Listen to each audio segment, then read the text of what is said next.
ضلع گجرات میں ترقیاتی منصوبوں کی رفتار تیز کرنے کے حوالے سے ضلع کونسل کا اہم اجلاس منعقد ہوا، جس کی صدارت ڈپٹی کمشنر نور العین نے کی۔ اجلاس میں 20 مختلف ترقیاتی اسکیموں کی پیش رفت کا تفصیلی جائزہ لیا گیا،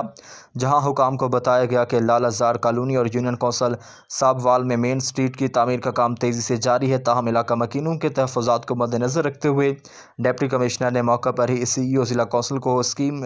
ریوائز کرنے کی ہدایت جاری کر دی ہے، تاکہ مین اسٹریٹ کے ساتھ ساتھ متعلقہ گلیوں کو بھی تعمیراتی کام کا حصہ بنایا جائے اور تمام راستوں کی سطح برابر رہ سکے۔ اسی طرح گلیانہ سے کوٹلی بازار تک 5500 فٹ طویل نالے اور کلوٹ کی تعمیر بھی بریفنگ دی گئی، جس پر 79.8 ملین روپے کی لاگت سے اب تک 22% کام مکمل کر لیا گیا۔ اس موقع پر اے ڈی سی جی صبا سحر، ڈی ڈی ڈیولپمنٹ تصور عباس، سی ای او فراز مہدی سمیت دیگر افسران بھی موجود تھے۔